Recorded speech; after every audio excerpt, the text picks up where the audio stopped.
Greetings. Welcome to, can you believe this, episode 40 of Castle Combe TV. Love you guys. You have made this such a wonderful show. I know it started just to try and sort of help everybody escape a little bit from this craziness. Who'd have thought that we started it 40 shows ago when we went into lockdown? Yeah, I'm not going to go there. We get the rest of that story. We're not going to go there, but we're still together. Family Combe, we're still together. It's the main thing. I'm loving seeing your comments coming in, guys. Welcome to this evening's show, episode 40. Chris Mason, good evening all. Hope everyone's well. The mighty Green Army there to the mighty Orange Army. Tim Perry, evening all. Dilly.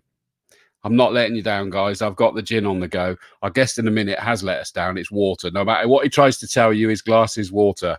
But I know our second guest is done me proud. I can see in the background. I think she's possibly refilling, is she not? I don't know.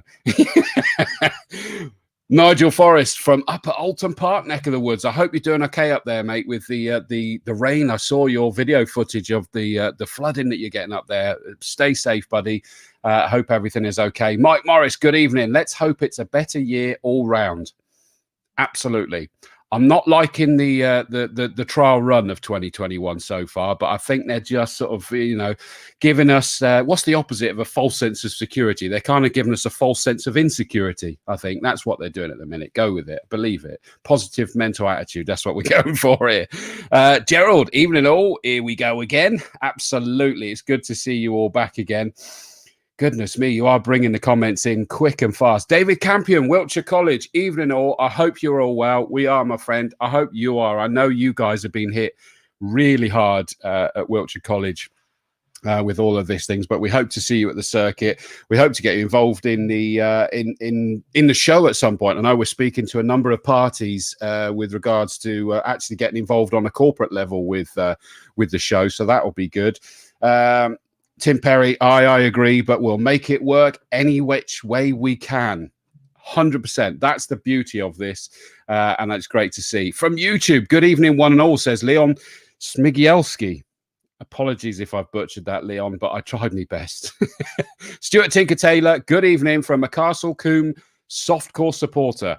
That's Camp Softcore, just to be the opposite side of the track to the Quarry Hardcore. He's not softcore, I tell you. He's proper hardcore, is Tinker Taylor, and he loves his fuffers, as we say. Talking of good evening, I'm going to say good evening to my partner in crime. Hello, mate. Hello. Have you sacked your chef? Yeah, a bit slow off the mark this evening. I know, unbelievable. Absolutely. Well, thankfully, no one else was slow off the mark. They've been piling in with their comments. So good to see them. How are you, mate? Yeah, no, I'm okay, thank you. Yes, just bit quite busy. Just everything's all over the place. And obviously, the news of Glastonbury being cancelled today, which is really upsetting. I know a lot of people have been involved in that and over the years, and I've been lucky enough to been to and worked on it as well, actually. So that's quite sad for a lot of people. But hopefully, I was saying to somebody, it's 180,000 people. I think it's 30,000 people that just work on it. So if you start looking at numbers like that, they would have started building this coming week, a few weeks. So it's a big gamble, isn't it? You're talking millions and millions of pounds. Not able to be quite so reactive, that one, is it? A bit more like turning the QE2 for them to exactly. Later on. Yeah, exactly. No, that makes sense. I mean, still the comments piling in. Trevor Jones, greetings one and all. Tim Perry, evening Dawsey, legend himself. Not anymore. Now I've got me. Which way is he? That side. Now I've got my partner in crime here. I've been outshadowed there. Chris Mason, thank you for putting the shows on, mate, and keeping everyone's sanity. I hope that's what it's done, don't we, Tom? That's been our main driver here. I'm not sure what it's done for our sanity, but we hope we just keep each other entertained, mate. Exactly. That's all it's about, isn't it? It's just it's easier than using Zoom, isn't it? I guess. Exactly right. Yeah, and it means we ain't got to talk to each other too much. That's the reality. It. Yeah. Mike Cotton, congratulations on our 40th. Absolutely, thank you, mate. Loving that. Yeah. Pete Spiller, who's already abused me on Facebook. Evening all, can't wait for episode 50. Your age. Wow. I'm not sure who he's talking to there, mate. I'm not sure. He just apparently, according to Pete, you're all just sort of humouring us anyway. You don't really like the show, so there we go. Who, Pete or us? Yeah, Pete. Yeah, Pete. We know that you're messing, Mr. Spiller. That's a good man. Mike Morris, well done. Always great to have something to look forward to. Good. Incidentally, on that front, just quickly to let you know, the plan that you've probably noticed is that we were going to be trying to go every other week for sanity levels and work levels and all that sort of stuff. I've actually got a show next week. And for me, and I think many of you, a very special guest as well, actually, we got David Addison. Many of you will have heard him, of course, commentator Castle Combe. Even more of you will have heard him as part of the British Touring Car ITV commentary team. And the reason we're getting him on, lovely guy, I get to sort of work with him and see him around the country, as you can imagine, all the time, is that it's unbelievably, we were made aware of this, weren't we, Tom? And we couldn't believe the time. By Pete Stowe, our archivist, That was it. He said this year, it is 20 years ago this year, that was the first British F3 and British GT appearing at Castle Combe. And of course, he was part of the commentary team, and he was involved with Rodney and Howard to help convince them to come here. So we've got a special show next week that David Addison's coming on. So I can't wait for that one. And then the week after, we've got Russell Pointer Brown and a crew of special guests that is going to talk about how do we sum that one up? It's the extra 1%, isn't it, really? Yeah, well, I think if you say the words Hintzer and then get people to Google that, and like I said, anyone, and I think the way that Russell, he'll go into a bit more detail, and it's not the F1 end, but the way he explained to me, he said, whenever you see Lewis Hamilton, there's a blonde woman with him who is helping him get into the car and talking to him a lot and everything else. Now, she's his kind of personal sort of coach as such, and she works for a company called Hintsa, that's HINTSA. And basically, they offer all this kind of different. So it's about your mind as well. So it's not just about your health; it's about your mind and kind of where you can be as a not even in racing, just generally as well. They do it for business people.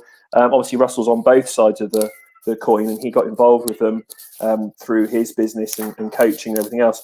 So I think he's got some ideas, and he's going to bring this chap on, who's one of the directors of Hintsa. Just I think give us all a little bit of an insight to what they do, and also hopefully we might all learn something as well, which would be good.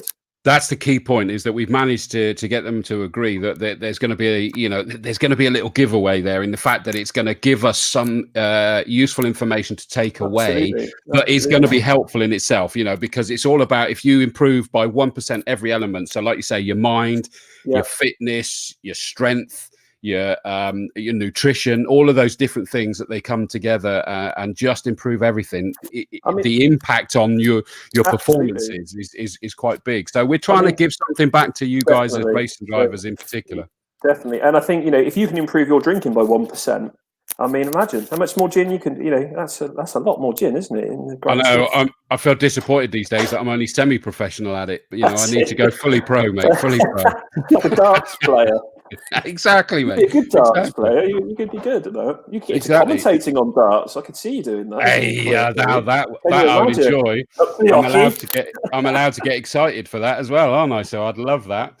Ignore evening, everyone. Hope you're all keeping well. Flat Out Media evening, guys. Of course, that is one half of that is Sam Preston, who is absolutely vital for everything we do behind the scenes. So thank you for that. Martin Bennett says, "Evening, Gin Monster." Ray Ferrari, Nut Ferguson, evening all. Dilly, bring on the new season. Absolutely. Paris McCreef, this is obviously before you came on, Tom, but she said, "Hi, Chris. Hi, Paris. I hope you're keeping well." Hi, Paris. Miss seeing you, Paris. Hopefully we'll see you when the season gets, when normality returns. Is there a normal? I don't know. Rob Jones, we got to get him back on again, haven't we? Evening all. Peggy Spackman, hello Peggy, and I hope Ross is watching as well. Evening all. Oh wow, this is the dude that his company, a wonderful company, Gel Studios. They designed my Open Doors training website and keep it managed. And frankly, he and I are such good friends now that we sort of like just get our heads together about all sorts of things. And he's watching the show. I don't know whether he's watched on before. So hello Graham, nice of you to join me, mate. That's wonderful. Our very own Emma Strawford. I'm going to rattle through these because we've got to get our guest on. Goose, the hardcore into house. Well, one of them. That's about the usual these days, Mark, isn't it? Get Jeeves to answer that, mate. How dare someone call it this time of night? Have you got to go all the way to the West Wing to answer that? Well, I don't know. Well, I never. Do you know what? I'm bored. I don't know whether to be impressed or disgusted with you right now. No, I think it's my neighbour. Actually, I can just hear. So helped her out the other day. That's right. Yeah. Very sadly, a cat was put down. So I helped her out. She was very distraught. Okay. So, well, that ruins the joke I was going to do. I was going to get. Trying to go from the put damper on. Yeah. Thanks, mate. Leave me high and dry. And I was even going to go, Alexa, play Who Let the Dogs Out, and that'd be even worse, mate. So I'm not going to do it. No. Pippa Gore, the dancing marshal. Welcome. Hi, Chris. Speed Queen, Dancing Queen, checking in. Great to see that you're in there. And yes, the current Mrs. Dawes, as you requested, has indeed kept me topped up. We'll see how that one goes. Evening all. Hope you enjoy your gin. Evening all. Keith Rain. Where's your profile picture gone, Keith? Because normally it's got our T-shirts on, hasn't it? Good evening, Sidekick Davis. You've been relegated, mate. Well, it's true, though, isn't it? Like I said, every Batman has a Robin, doesn't he? That's the thing. Jeff Gendel, evening all. Wow, 40 episodes. Thank you for putting them all on. It's been fantastic to have kept these shows going, and thank you to all the guests you have had over this time. We've had some amazing guests, and hopefully we're going to have even more this year. That's the plan. There you go. Speak of the devil, RPB himself. Evening, everyone. Stay safe and well. Hey, Thomas, says Emma. You're in trouble for that one. Charlie Kethrow, evening all. Hope you're keeping well. Jed Doyle as well. Dilly, good man. Chris Pearson, the Tog, he's also saying evening, gents. Right, I'm going to have to make sure that I'm just trying to make sure I'm not missing anybody out because they'll get upset. Phil Lowe, evening, guys. Hope you're both well. Jamie Peters Ennis, evening. I'm listening, but on the sim. Hey, I thought men couldn't multitask. Impressed. Lewis's coach is Angela Cullen, so he's just had a bit of contact there. Thank you. Google her. Oh wow, look at that, David Vass. Good evening, Chris and Tom. Looking forward to my COVID jab tomorrow. Good man. Glad that you're getting that. And I hope your health is well. Incidentally, that reminds me. Quick shout out. Don't forget, the last I heard is that we're still looking for championship coordinators for the Formula Fords and the hot hatches. If anybody is interested and available, even if at the moment it's just to find out more, please. Is that you, Align? I don't know. It probably isn't you, is it? What's that? Sorry. Who would they contact? Would that be Ken? I think it's at the moment, Steve Weston, or Ken, or Richard, or myself, whatever. Yeah, I can pass details on and get a free Facebook. Yeah. So even if at the moment you just want to find out, put it this way, and I know that here we go. Matt Coyle says, "Evening, guys." Matt Coyle's the Saloon Car Championship coordinator. Yeah. And to put it in perspective, is that he had bad news where his business was shut down, even though it was like just him and he was just detailing cars. They decided that it had to be closed down, bizarrely, and then was offered a job in a supermarket. Go figure. Let's not get political. But he was gutted, and all of a sudden the pickup was being confirmed as being the Saloon Car Championship coordinator again this year. So if anybody is unsure whether it's something they do or don't want to do, have a chat with Matt Coyle. He's then not linked, he's not Castle Combe. Find out questions you got from us. It'll be good to have you on board. Kevin White, evening, dudes. And finally, Emma Mason herself, dudes. Hey. Right. On that note, rattled through them. I told our next guest it was going to take ages. I think just before we bring him on, really, I just build it up, mate. Well, no, absolutely. So, Brian, I know you've spoken to him and you've settled his nerves as you always do with all our guests. Because we always say that he's not. I think people worry, don't they? They're going to come on and it's technology always. People get a bit thinking there's all sorts of things they got down. They don't have to. It's really simple. And then obviously we just then you say watch some of the. I don't think that's a good idea when you say watch some of the other shows. No, probably not. That's a good thing or a bad thing. But I just think you're getting.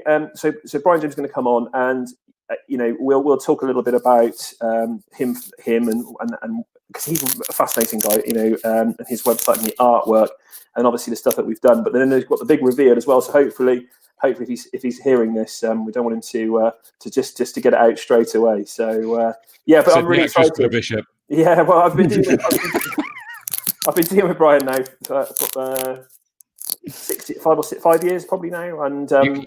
Pull your microphone away from your collar, will you, mate? We're getting lots of noise. Yeah, I might have to come. I think it's fine, but it's all right. So headphones on my way out as well. So he's a great guy. We normally meet at Autosport where we hand over the artwork and have a fantastic photo and everything's all good to go. But unfortunately, due to Autosport this year. We thought we'd get him on the show and do this. So yeah, without further ado, I guess, Chris. What? Poor chap, he's in the background. Brian. Good evening, gents. Welcome, Brian. Thank you. Sorry we kept you Nice waiting to see there, you. mate. That's We had all to right. catch up with No everyone. problem. And what an amazing sight there behind Look at you that. is Yeah. the, you know, the photos is just brilliant. Sorry, the prints is amazing. And I have to say, the one directly above your head, I know you and I were chatting offline, Brian, that I was looking, and I'm going to show people these in a minute, is that on Brian's website, which let me just make sure I, where is it? There it is. brianjames.biz. Yeah. Go and have a look. It's amazing. Absolutely amazing. On the back, right above your head, I was saying, I was going through the list and going, oh, that's my favorite. Oh, no, that's my favorite. And you can buy these prints, everybody, and they are limited numbers and they're signed, all by signed, Brian limited. as well. Yep. That one above you was one of my favorites. I genuinely, I'm looking, where was it? There we go. It is the Mercedes-Benz 300 SLR, which in reality is that very relevant for our second guest, because it looks like they're off doing the old style GT race, the Grand Tour. It's just beautiful. And I have to say, Brian, I love how the background is sort of, how should I say it? Because I'm going to say cartoony. That's not what it is, but compared to the car, the car is very style. I don't know. Sorry. Stylized is the word. Well, because my point being is that it wasn't meant derogatory. Is what I mean is the cars. You've got reflections in it. They look positively alive, and it's that great contrast between the two that looks stunning. Yeah, that's what I tend to do. The cars are in quite high detail, and then the backgrounds are very much simplified, and that's generally the way I do things. Brian, I mean, the reason we want to get you, obviously one of the reasons we want to get you on, because you've been doing the artwork now for 5 or 6 years. But I mean, I didn't know a huge amount about you. Obviously, I inherited you from Neil and everything else, and we've gone from there. But I mean, I said to Chris when I was talking about getting you on, because I said, you know, you have more talent in your little finger than Chris and I do combined. And you know, I honestly, I mean, how did this come about? Is this been something you've done the last few years, or is it always been a skill? Well, I mean, I've been drawing things since I was old enough to hold a pencil, really. And I went to art college. Then I got worked in advertising for 7 years and ended up as an art director. And while I was an art director, one of the art director's jobs is to commission illustrators and artists and people like that. And I got to think that, well, I can do that. And so I decided to give it a go. And that was 40 odd years ago, and I'm still doing it. So, you know, it's been quite a journey. But I haven't always done cars. I've only done cars for really the last 15 years, I guess. And before that, I was just doing general advertising work and working on everything from Cadbury's chocolate bars to Rolls-Royce jet engines, really. So, you know, the whole gamut of things, really. I was about to say, how can you say I was just doing advertising when, you know, when I look at this, we've got the names such as Barclays Bank, British Airways, Boots, Cadbury's, Jaguar, London Transport, Volkswagen. That's not just advertising, Brian. And now Castle Combe circuit, obviously, you know, that's the cherry on the top. I need to update the website, don't I? You do, because I know it says you have been commissioned to illustrate the BMW sponsored concourse from 2009 through 2013. So you need to update it, mate, because it's amazing what you've done. That was talking present tense, whereas of course that's past now. But you know, just looking through that, and it's interesting because, you know, obviously my passion is commentating, as we know, and of course my hero is Murray Walker. And of course, he was totally into the marketing, wasn't he? He apparently came up with the Mars slogan, didn't he? Yeah, that's right. Yeah. In fact, one of the guys I work with, he worked with him at one time at the agency he was at in London. So, wow. So there we are. Long while ago now, though. So to check then, your passion was the art, and I know it's got here that you went to Birmingham College of Art. You identified that your favorite was very much the Art Deco style. Or, in fact, right. Not just that style, that whole era was your obsession, wasn't it? Yeah, it was. I think I can first remember sort of Art Deco really when I was quite small, and we used to go on holiday to the seaside and things. And it's an architectural style that you often see up the coast. And I really like those generally white painted buildings that you get there. And, that's long before really I knew what Art Deco was. And, it's really sort of gone on from there. And I'm very much enthusiastic for all types of Art Deco. I mean, I suppose my inspiration for these paintings really comes from the 20s, 30s railway posters. That's the sort of thing where I sort of got it originally. But it's just, my interest covers all the aspects of Art Deco, architecture and graphic design and industrial design and all the rest of it. And that's why I particularly like a lot of, 20s, 30s cars, like the one over my shoulder here, which is sort of an Art Deco style of 1930s car, Delage, I think. I've got it down as a Delahaye. Oh, Delahaye, yeah, sorry. Yeah, I know that, for example, Mike Cotton said, is that an Auburn behind Brian? And if he's referring to that one, the answer is not quite. It's a Delahaye. It's Delahaye, that's right. Yeah. So, do you? So, Brian, obviously we come to you and we'll talk a little bit about the artwork you've done previously for us and obviously this year's.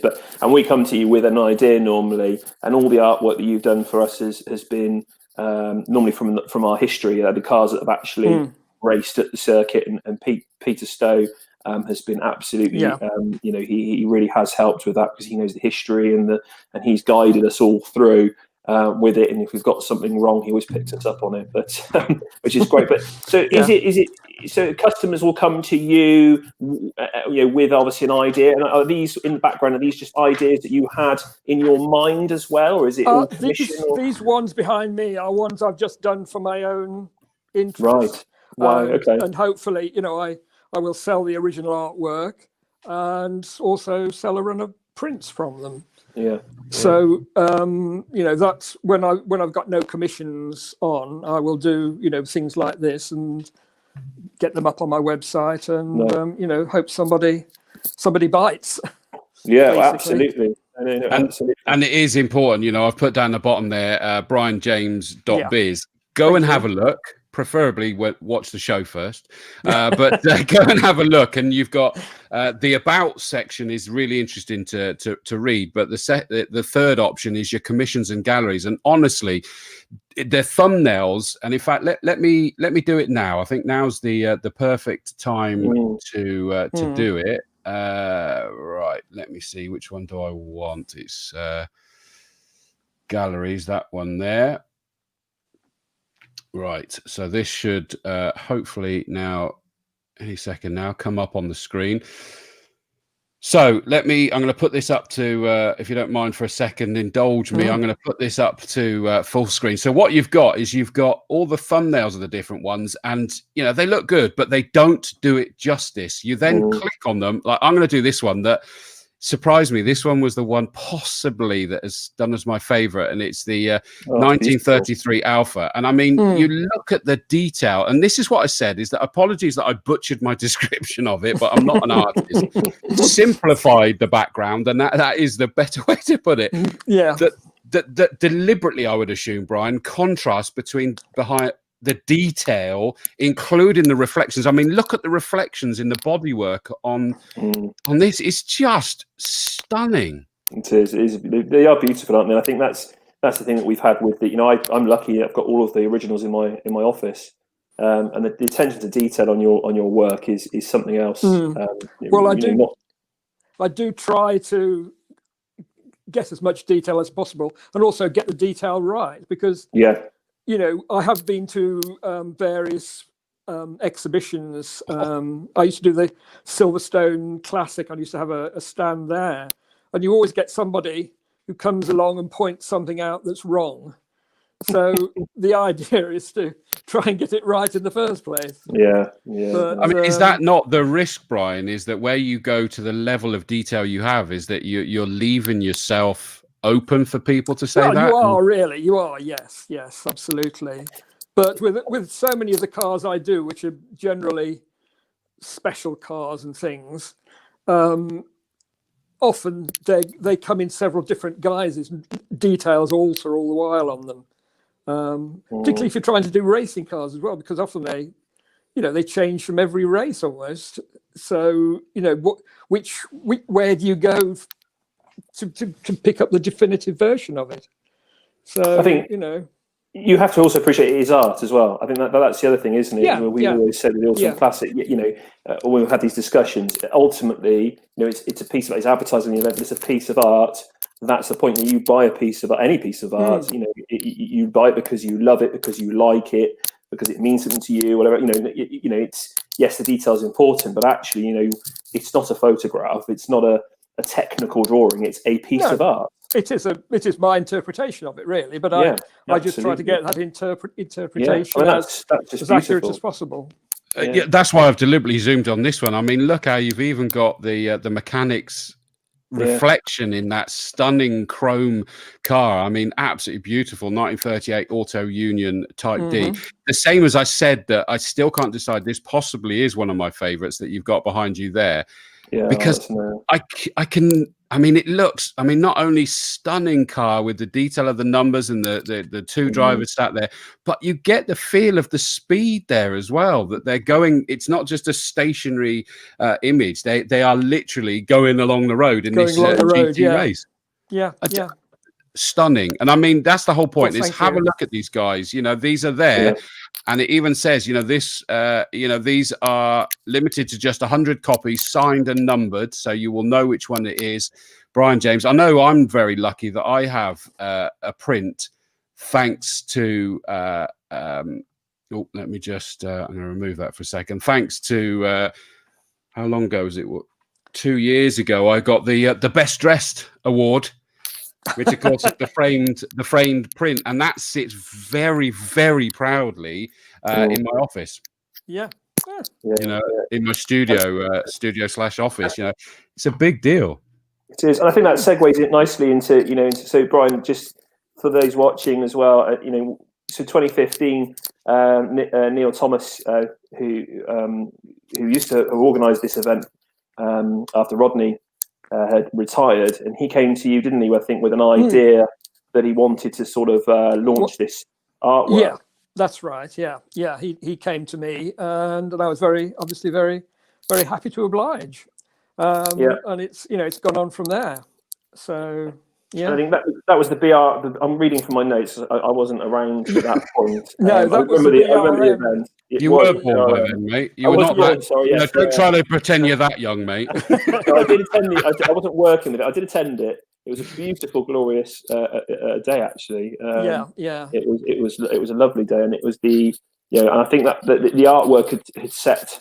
Neil had seen other events. He'd seen that what the potential was with the Autumn Classic, and really wanted to identify. And the thing is, with the circuit has always got so much history.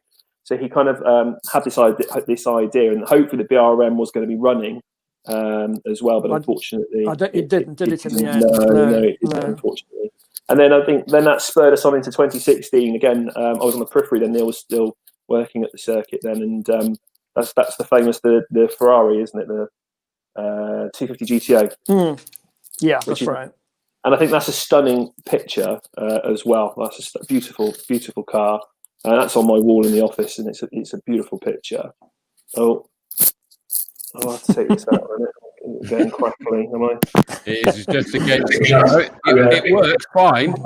Still use it, but it's against your collar. So take. I'll try with that. If you get feedback, just let me know. So it works well. Just don't put it against your collar. So do a whole, Okay. Well, we'll try with that and see how we get on. Can you hear me all right? No. It's ruining it. So that's 2016, but we actually were lucky enough to have a 250 GTO there that belonged to Nick Mason.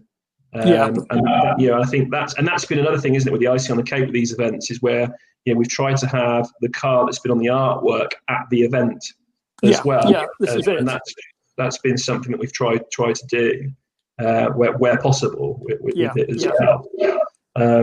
And then I say 2017 is when I came in on the fold, really, and I guess picking up picking up sort of a bit of a legacy, really, with the last few that have been done. And that's when we didn't really know where we wanted to go. And I think I kind of wanted to mix it up a little bit. We'd had the closed wheel sort of cars. And I think I said, do you know what, a single seater? And we went for a sort of very early 70s. And that's when we had, it was a Formula 5000. That's right. Yep. And I love that. And that was absolutely, it's a phenomenal, I think it's a real we haven't done something quite similar, to be honest, have we? I think we haven't really done anything like that since. No. And then that actually came to the event as well, and ran, and that was just unbelievable. That was, and the chap took we had a hoarding done on the back of the what do you call it, when they get the winners podium, sorry, and the chap took it away with him and put it in his workshop. He couldn't believe how detailed it was and everything else. So that was great. That was 2017. Yeah, and then 2018 we went into. Tom, just stop you. Plug your mic back in. Do it back in again, mate. It was better with them in, to be honest with you. I'll try and keep it away from my shirt. Sorry. So and then in 2018, we had the GT40, didn't we?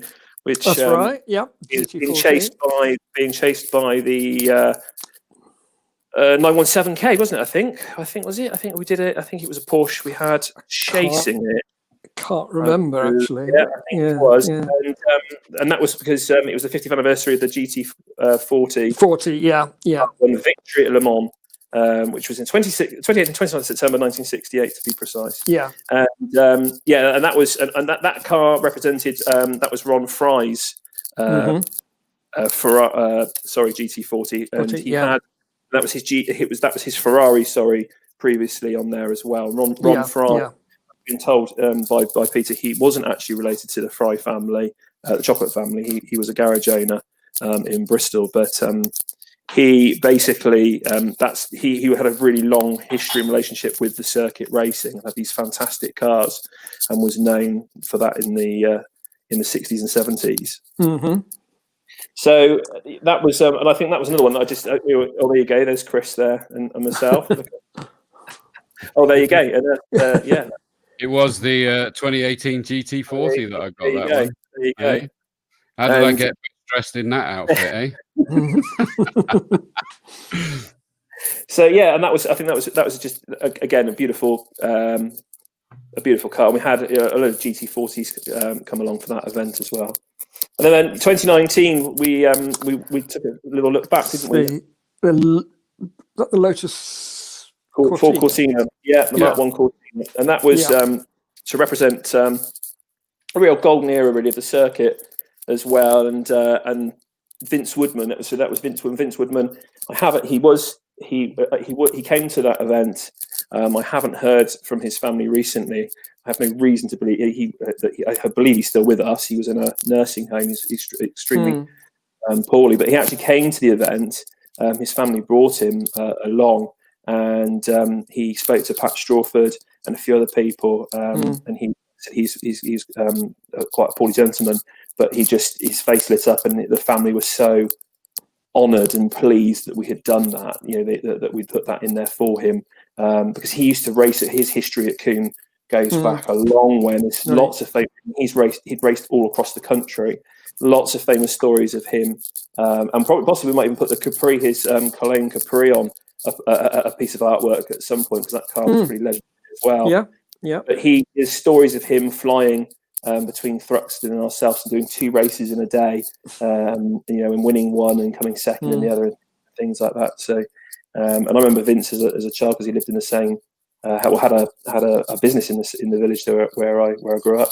So that was another fantastic, just great. And then we had obviously in that picture as well. There was Ron Fry and his, I think it was Ron Fry and his Mini. No, sorry, his Anglia. Sorry, and F Mabs in the Jan Speed Mini. So it's all cars. I think my point is it's all things that have raced with you. Race there. Yeah. And we always scan it in, don't we, from the grey sort of pictures that we've got in the 50s and 60s book. And then Peter, bless him, he comes across to us and he said, "Oh, it should be this green or that blue or that pink." Yeah, that's right. And we go backwards and forwards. And then 2020 was going to be obviously crikey, but it was going to be a huge year for us all because it was the 70th anniversary of the circuit. Which was obviously a huge milestone for us. And the event was 2 days. And the artwork was the Stirling Moss in his 1950 Cooper 500, because he famously crashed at the circuit and never raced there again. And you did the detail on that; it was just amazing. Where you got the look of him and everything. I remember people commenting on it to say actually looked like him.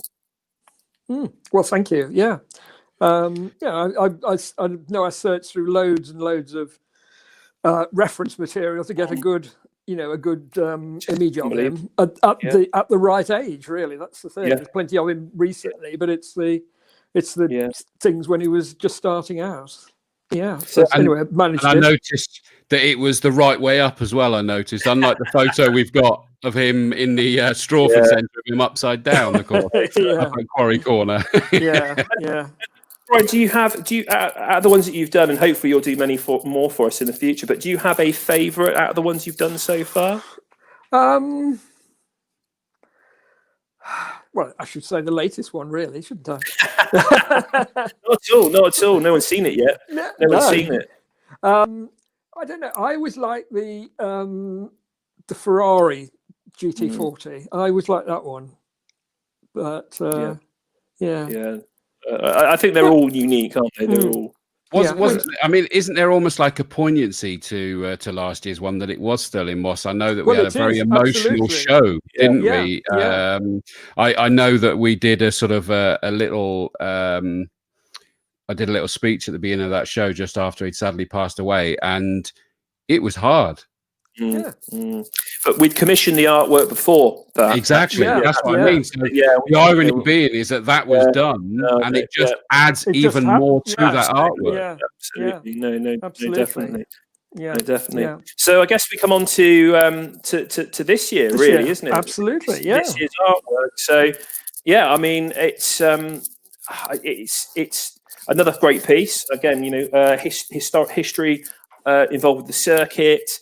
And there's a couple of other themes in there as well that fit really nicely with things. And I think, without much further ado, I guess we can do a handover. Look, we can hand it over. Literally, look, here it comes. Look at that. Look at it, here it comes. Wow! And there we go. So absolutely beautiful. Yeah, stunning. I mean, the poster I've got is that's just stunning. That is beautiful. I mean, not just the cars. Look at the historic race control centre there and everything. It's just... Well, we had quite a discussion over the background, didn't we? As we always do. As we always do, yeah. But to get the right era for the cars. Yeah.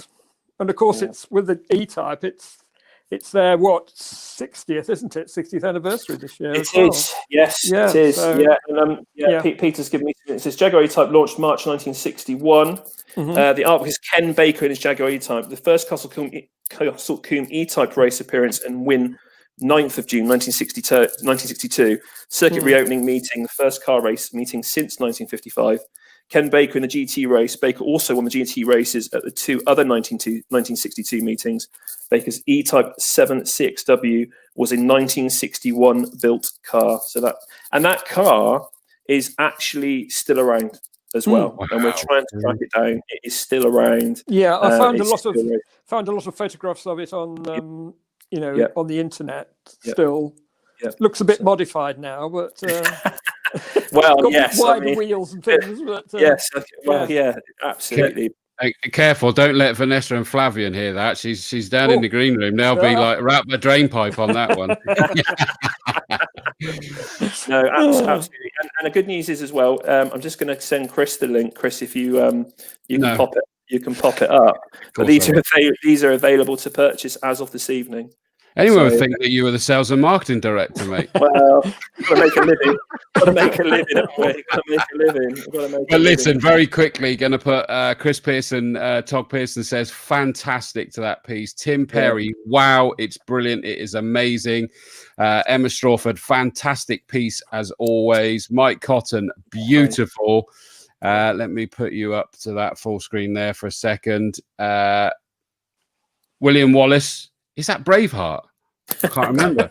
Brilliant yet again, Brian. Tim Perry says, yeah, there you go. Tim Perry, you are so talented there, Brian. And Chris Pearson, of course, he's trying to get infield access for photos like that. Yes, if only, mate. That goes to show the change in the times as much as anything else, Chris. So you know it. Jeanette Blows, like, love heart eyes and thumbs up. They're loving it. That's the key thing. Which is exactly what we want to hear. Right, now, this private one that you sent me, let me just copy that link address and put this up there and show. There you go. Crikey, I did that seamlessly. You didn't even know I was doing it, other than the running commentary. I can't stop commentating, can I? I've even got to commentate on what I'm doing. Goodness me. So castlecombeCircuit.co.uk/offers/2021-autumn-classic-poster-A3. That's a lot of detail in that address. Crikey. Does that mean, is there a -A4 if I want a smaller one? No. One size fits all. One size fits all. We are hoping that, you know, and a lot of the other posters, and not just posters, but from the other from last year, we've got other. So this metal signs, key rings, all sorts of things available as well on the website, on the shop. So please have a look. But we are hoping that, you know, once we get some news of this pandemic and we get moving along a little bit more, we will have other options of things. But at the moment, the post you wouldn't be surprised, but we get, you know, a lot of people collect them and they have the full set. And I'm sure in the coming weeks we will see. I can't remember. There's a gentleman he might be watching. Actually, I can't remember who it is off the top of my head. But he's got them all the posters there in his office or his work den or whatever. So people do love them. Absolutely love them. And I think it's a big purchase for the circuit, and I say we've got them all there. But there's Chris getting his top up. But it's it means a lot to a lot of people. I think the history there, and I've had people say, I think it was actually Dave Vass. Actually, Dave's still watching. I think a couple of years ago, and he said he remembered Ron Fry racing. And I think that means a lot to a lot of people. So great. So thank you very much for it. Pleasure. Really thank you very much. No, not at all. Just quickly then, Brian, I just want to take something that I suddenly was conscious that we kind of, unsurprisingly, with so much to sort of like get excited about as we veered away, is that obviously, we said it wasn't just only marketing with the people you're involved in. Then it became more on the motorsport and the cars. Now, was that a passion you actually did have before away from art? Was it new? Yes. No. Cars have always been a thing with me. The thing is, I was born in Birmingham and grew up in Birmingham, which is obviously the centre of the motor industry, and that was always, it was always a big sort of interest the whole my life, really. And it just sort of keeps going. Well, in which case then did you? I mean, because that sounds like it's like you've married up what you were doing, if you like, professionally, but obviously there was still the joys of what you do, which I can relate to with what I do, is that you were already bringing passion and profession together as well with art anyway. But you've then brought another passion, another aspects, to it, of my interest into it. Yeah. Oh yeah. Did you go looking for that, or did it find you? As a next stage, if you like. Well, it was. I'd done one or two, and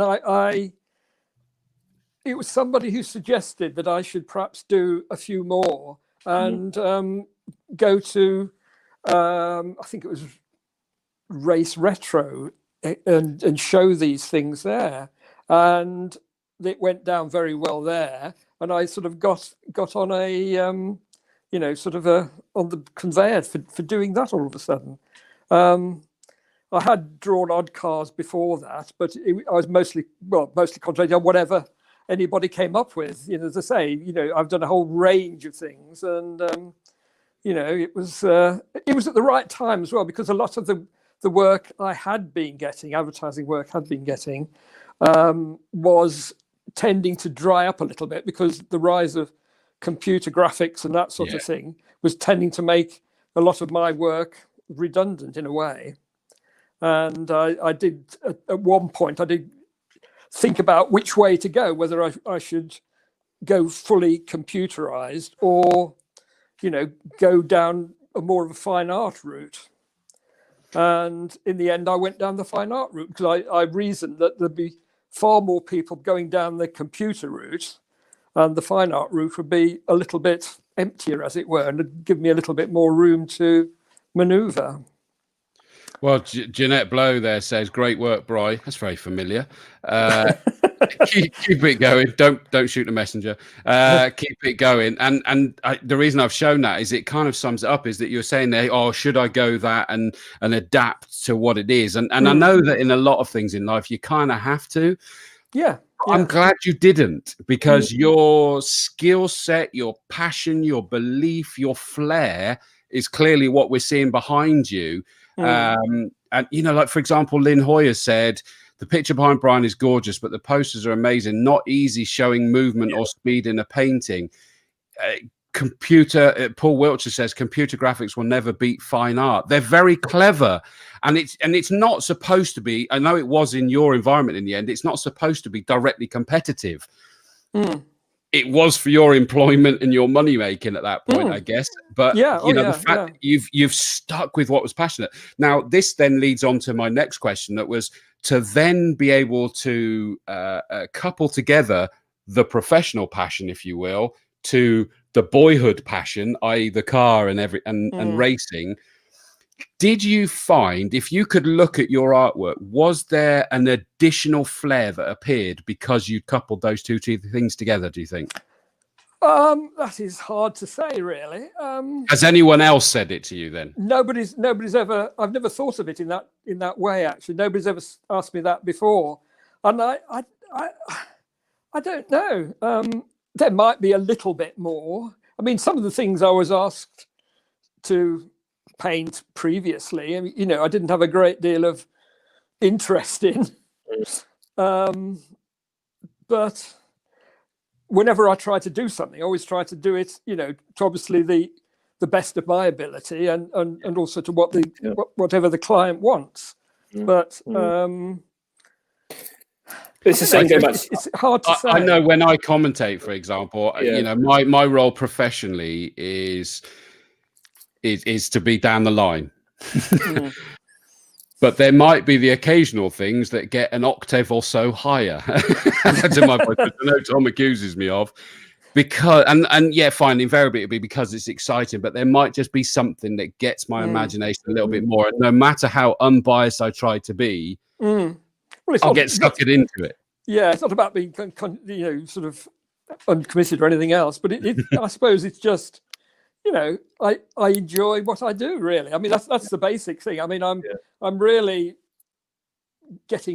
being paid for things that I really love doing, which is, you know, as far as a job and a profession goes, is fantastic. And I always feel that I'm very lucky to be in a position to be able to do this and have done it for so long. Which again I can relate to, not the so long bit yet, but I can certainly relate to the keep at it. Yeah, exactly. Well, I hope so. Fingers crossed. It's going well so far. But yeah. You know, I've been doing it now 11 years, and I'm the same as you. You probably do the same as me. Then pinch yourself that you get to make a living out of the things that you love and passionate about and enjoy, and it is special. And you can see it in your work. I mean, genuinely, everybody, please go brianjames.biz. You've got to go and have a look. and have a look at the prints. You know, they're available for you to buy, and genuinely you will click on them. And the great thing is, I love the design you've got, by the way, on your website, that you can open up even just the first one, and it does, and this might sound basics, but it has a next and previous, so you can flick through them. And I say that because there's a lot of things, whether it's photos or artwork, that you open one and then you got to close it down and open the next one. Yeah.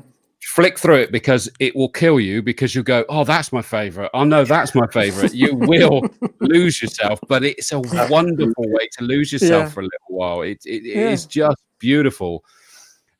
Question that's come up, I don't know whether you know the answer or not, from Simon Bartle. Looks fantastic. Basically what he's saying, that one above you, so we know that's the Mercedes, is the silver one. What's the red car in front of it? Austin Healey 100. What does he mean on the artwork? There's a red car on the new artwork. Oh, did you mean the artwork? Sorry. Okay. It might be. So answer both of them. Oh, let me get rid of that banner a second, because we can't see it. There we go. Yeah, what's that? That's the Ferrari 250 GT. Okay. So apologies if I got that wrong, Simon, but hopefully we've answered by answering both of those there. Okay. Yeah. Odds game, it always wins. Incidentally, while we're doing that, Simon Pedrick says, thanks, Brian. Another wonderful poster. Can't wait to add this one to the previous 6 that grace my stairs and landing and look fantastic. You, Simon. Incidentally, by the way, and are they able to go back and get any previous ones? And this is a question, Tom. I don't know the answer. I probably there should. are. Yes, I don't think we don't think we have copies of every year up at the moment.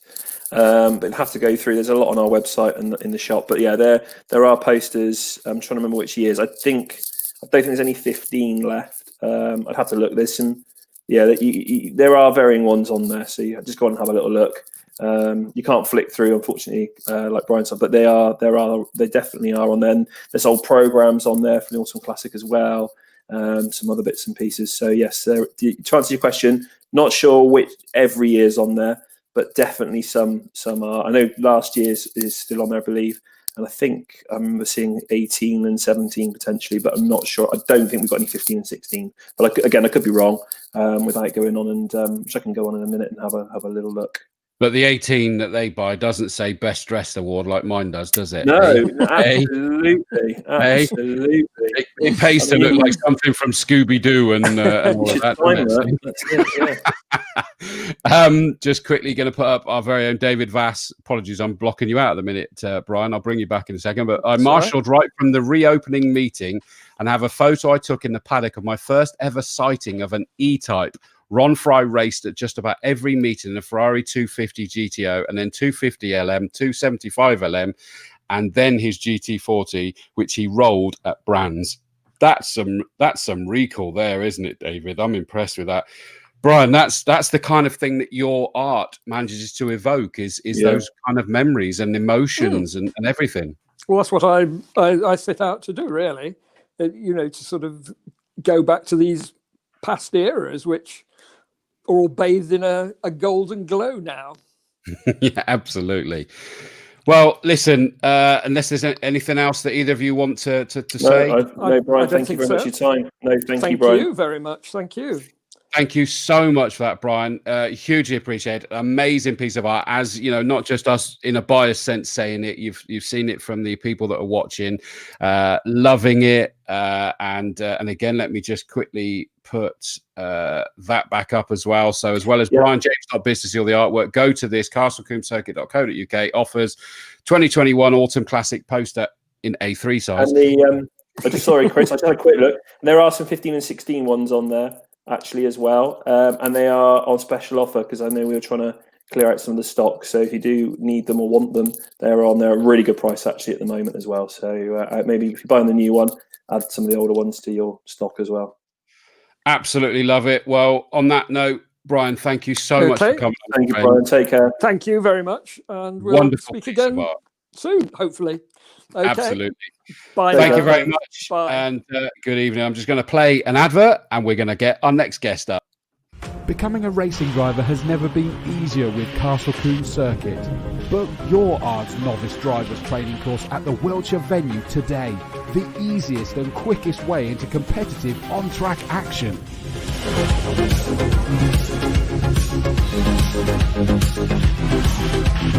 Welcome to Castle Combe. My name's Alan Cooper. I'm the Chief Driving Racing Instructor here at this circuit. We're here today to do the Novice Driver Training course, often known as the ARDS course, which is the first way to start off and get your racing driving licence. So, no further ado, let's get on and show you what's involved.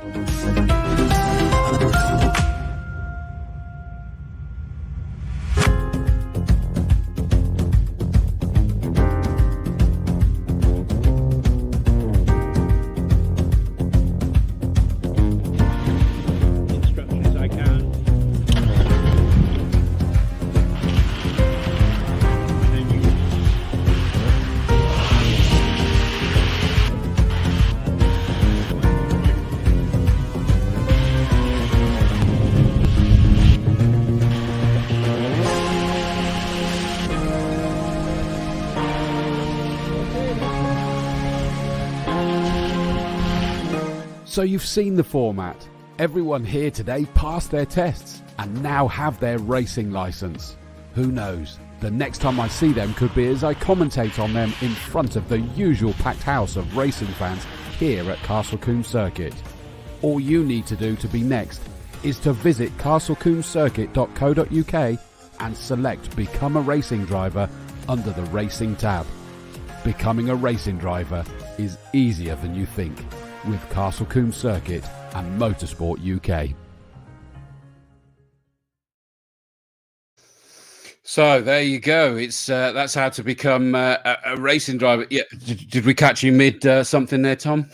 No. You look suspicious there, mate. Always. No, just great, isn't it? I mean, Brian's such a lovely chap. Obviously, I've had the pleasure of meeting him a number of times, but just a great guy, and I knew it'd be good to get him on. Fascinating as well. Yeah, absolutely amazing. And it was, as soon as I started doing, as people know, I make a big point of researching as much as I possibly can, but I've been so busy, it wasn't until this afternoon. I was looking and going, not just drooling through those images, but hearing the past, which is why it's like, no, Brian, it's not just did marketing for it. It was amazing stuff, amazing artwork that he's done. Yeah. Looking through that list, I was like, I've got to step away for now. I've got to wait. You know, it's January. I've got to wait for the Christmas spend to go. Because there's a whole I could get it framed and it would be beautiful. Look, Chris, because you've done a lot for us, I will do you a deal on an Autumn Classic poster. Honestly, mate, I'll knock off the postage and packaging for you because it's you. All right. I must be honest and say I've never been so scared as hearing you say I'll do you a deal. That honestly scared the bejesus.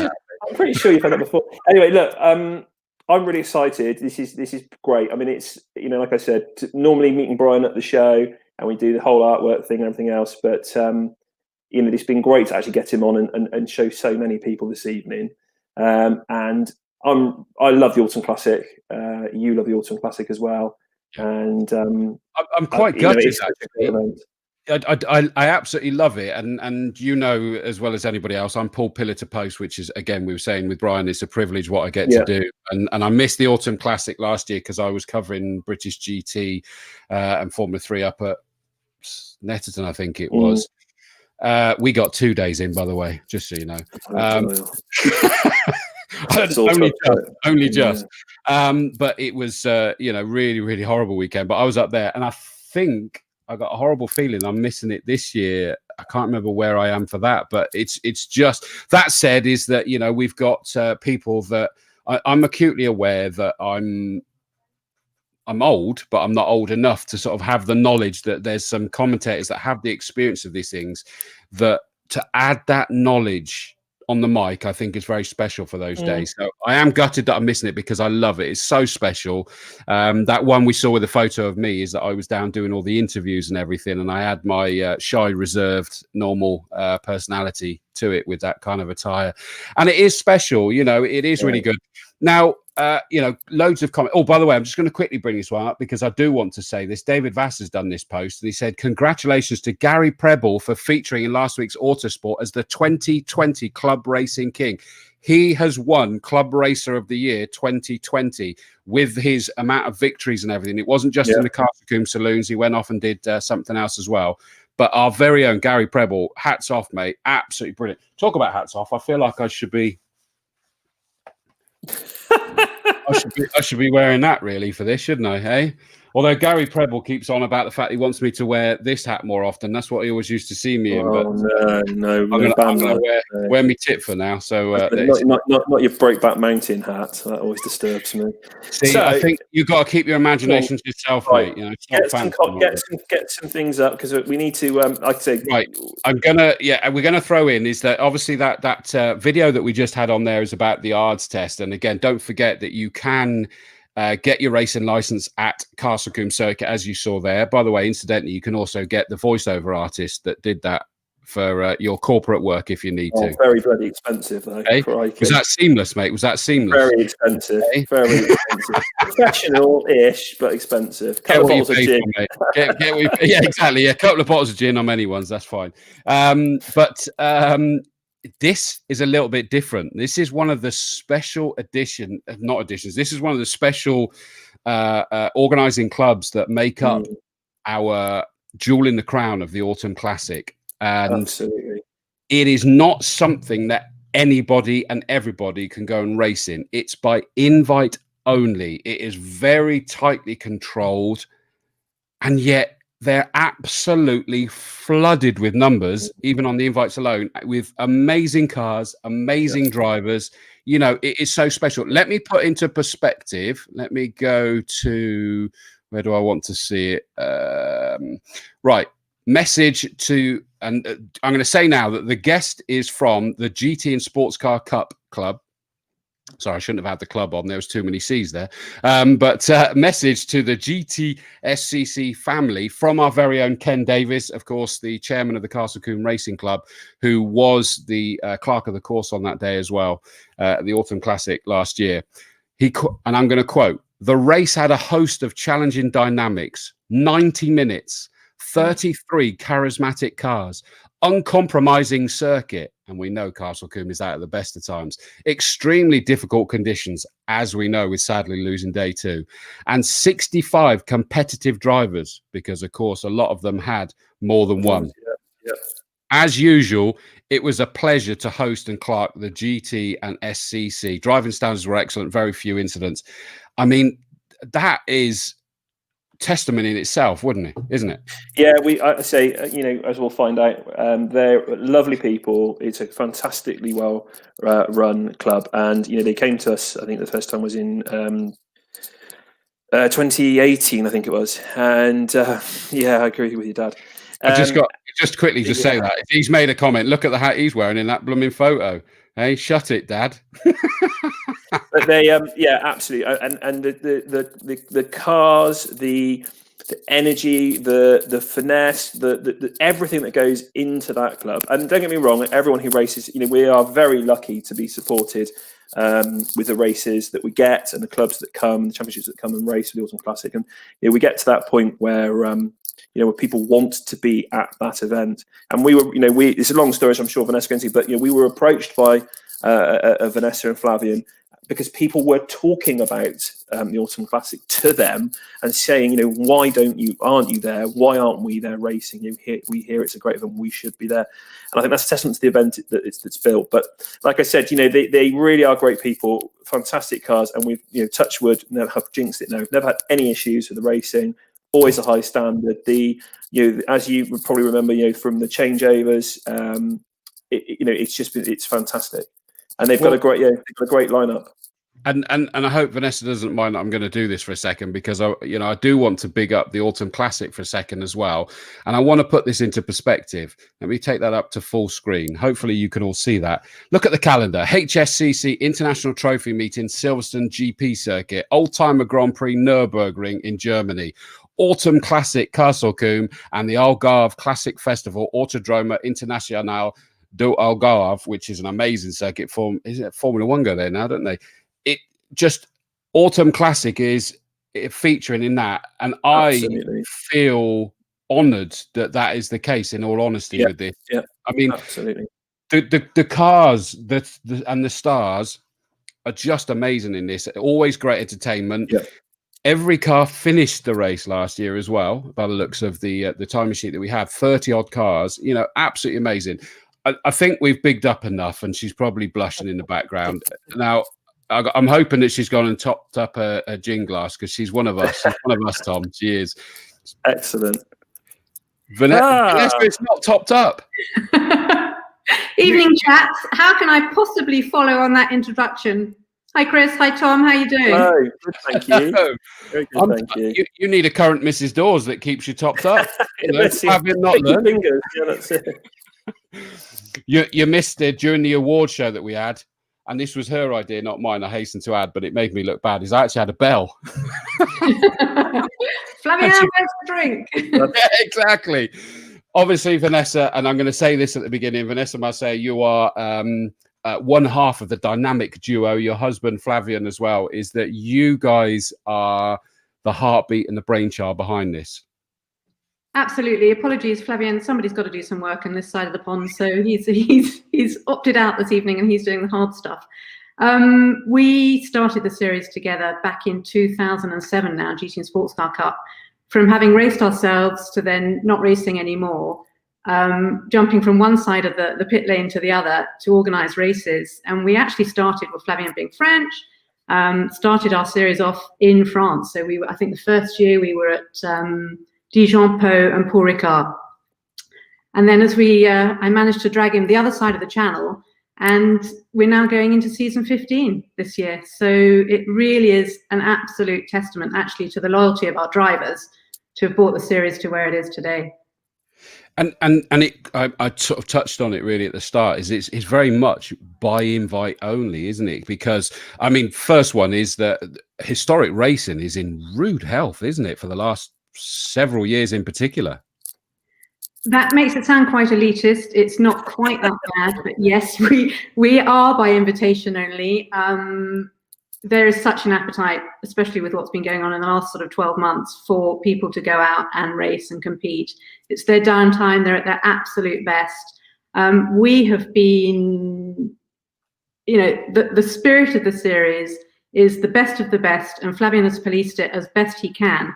So the cars have to be to Appendix K specification, original, genuine cars that were a type of car that raced in period in the World Endurance Championship.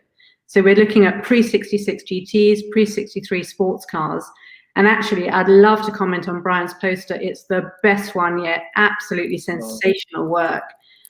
Very fitting for this year, 60th anniversary of the Jaguar E-Type.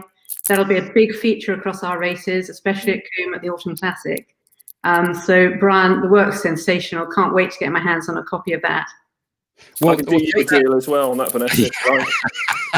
I'll try and protect you from that, Vanessa. You don't want a deal from Tom.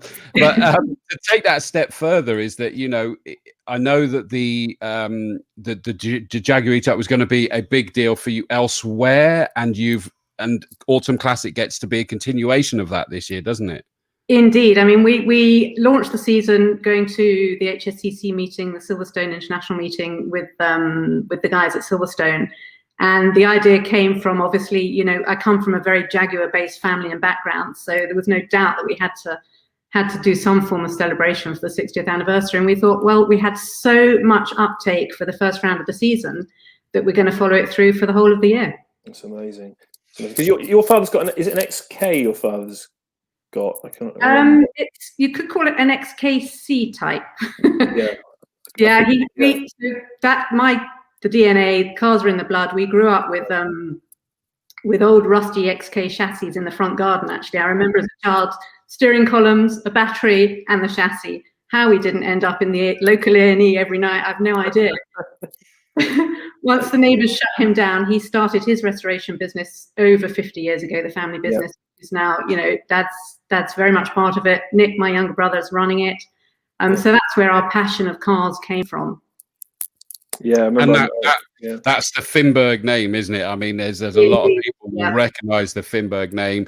Your father, Aubrey Finberg. That's the right name? Aubrey, and then Mark, my uncle. Yep, that's right. And we've clearly got family from married into the family as well. Is that we've got Oliver Marçais saying great stuff. Good on you, Oliver. Get back to the homework. Off that screen. I just got someone in trouble there. Ah, well. That's the next generation who's just managed to get his race license. So is fantastic to get out there as well. Well, and talking about the generations, I mean, it's so intriguing. You know, Flavian himself, your husband, very promising competitor, and who started at 18 racing as well, through National Formula Renault Caterham Championships. I love that because I get very involved in the Caterham Championships. Then switched to the beloved historics, Grand Prix sports cars and GT cars. It's Grand Prix, so as in the F1 cars. Absolutely. BRM P180 around Monaco, put it on pole. Sadly, didn't manage the race. The tiny piece on the car broke, but that's motorsport. But isn't it just? I mean, I have the joys, and again this year I've already been booked to do the Masters at Donington and the Masters Historic at Brands Hatch, which includes like the last few that I've done. It's like 20 odd Formula One cars around the Grand Prix circuit at Brands Hatch, and they don't take it easy, do they? No, I mean, it's full on. It's highly competitive historic motorsport in today's world. It's not just your club racing as much as our race series is grassroots motorsport. And the absolute joy of finding your event was we turned up, as you said, we'd been given so much recommendation by the lovely Bristol Mafia, Chris Clarkson, the likes, Julian Bronson, your sponsor. We turned up one event, pissing with rain as it always does, excuse my French, and thought, right, if this is what it's like on a wet weekend, we're coming back here. But could you please do something with the weather, guys? Because we cannot do another wet weekend. We've requested it. Yeah, I know. Tom and God are like that, apparently. Oh no, sorry, it's Graham, isn't it? You and Graham. Yeah, sorry. No, I know it's a touching, but I think it's kind of the testament to it is, apart from obviously last year, you know, the Sunday there was a washout and we couldn't quite have the capacity of the crowds, but people, they don't care. They still come along, and the atmosphere is still good. And I always think it's amazing that people come in. And you know they're parts up there, and we know that we are historic with our grass and everything else. I always say this, we're a little bit rustic around the edges. And I was chatting to Joe Cox yesterday, actually catching up with the lovely Joe, and he said, you know, he just in his circles of the Heelys, I think, you know, people, they just love it, and the atmosphere is fantastic. And you know, and I think it's a real testament to everyone who gets involved. But your garage, when you come in, you know the way you run it. And like I say, obviously, unfortunately, last year the social distancing is a bit different, but everyone's just enjoying it. And what gets me, I think, you're talking to people, and the cars are some of them are millions of pounds worth as well, aren't they? And I think we forget that they are going out there at Combe, which is, you know, as we know, as they say, challenging circuit, giving it their all. And, you know, like I said, with two drivers or whatever. And I think it was Julian Bronson, I was chatting to him last year, and he was in your race. And I think the driver had never driven his car out there that he was sharing with Julian, and they were going hell for leather in the rain. They didn't mess around at all. It was phenomenal, amazing to watch. No, they're very, very spirited, competitive racers. It's real gentleman driving. Combe it's as you mentioned, it's an incredible spectator circuit. So I can remember seeing the crowds 10 deep on the banking. So the crowds, the atmosphere, it's sensational. But our guys come along. It's not professional. They are amateur weekend racers, but they're doing something to the absolute best of their ability, and it's a total passion. And there's real trust. So they are, you know, they're not door handling, because we absolutely don't allow any contact whatsoever. But there's huge trust between the drivers, and over a 15-year period, they're used to racing each other. That's one of the nicest things. The spirit of the series is so very important. It's not just on the circuit, but actually that we, as you know, we put on hospitality as well for the drivers. So the atmosphere, the convivial atmosphere in the paddock is second to none. I think, Tom, you'll probably recall this year or last year, in the peeing rain, we served all our drivers a picnic lunch.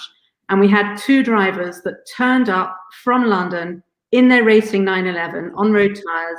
They were wearing their race suits when they got there. They did their qualifying. They had their lunch in the pouring rain in their 911, all steamed up, did the race, got driver of the day as a trophy, and drove back to London. I mean, that really is what we're about. And we got to name check them, David Clark and Ben Cussons. Absolutely awesome that they did that. Absolutely. You know, chairman of the Royal Automobile Club, David Clark, how, you know, it doesn't get any better. It is special. I mean, it's interesting you say, you know, it's club racers, but there's some very cool names in there as well. You know, you've got the likes of Marino Franchitti. We know the Franchitti name is sort of ingrained in motor racing. I've had the pleasure of interviewing Dario a number of times. Great guy. Callum Lockie, you know, he's a name that I've come around with absolutely loads in racing. Andy Wolf, you know, all of these that for you know, different levels on the hierarchy, but they're names that with the different things that I do that you come across time and time again. They need to create their own support groups, I think, to get over the addiction for racing historics, and that's the essence of what we get here, isn't it? They just want to be out there, racing, but more importantly, racing these cars. Sorry, Tom, but I think you'll remember that Marino teamed up with Gregor Fiskin, and they gave such a chase for the lead of that race, and in the conditions, in the weather, there must be some footage of it somewhere, but that was really a real memory lifetime for the GT and Sports Car Cup. And again, the atmosphere is fabulous. They all totally trust what they're doing out there on the track. But I was going to say, because it is a competitive marketplace, so what is it that you, Flavian, you know, what is it you're doing, do you think, that you I don't want to give you away your secrets, but do you know what I mean? That what is it that really makes these people want to come along? Because like Chris said, like you said, I appreciate there is it's not exclusive, but like you said, that you want the right people. And I think when people say invitation only, it isn't quite like that, is it? It's not like a Goodwood-esque sort of thing. It's like people who know people. I know, like I say, Julian has obviously raced with you a lot over this. But what is those ingredients that what makes it special? I think it's very, very simple. It's Flavian and I both came from racing backgrounds. I think we know what these guys want. It's not rocket science. It's a service industry we're providing. So, you know, it's about the drivers. They want to turn up. They want an organized event.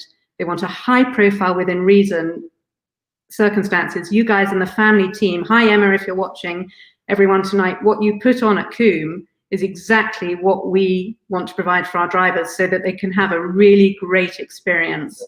Good. No, that's great. And she is, by the way, because when you were talking about the weather, she's also commented, I will have a word with Howard Strawford, guys. So she's going to do her best. And I mean, you know, there's what makes it absolutely perfect that we've got you on this show, because this whole Combe TV thing is about the fact that that's what Castle Combe's all about. It is.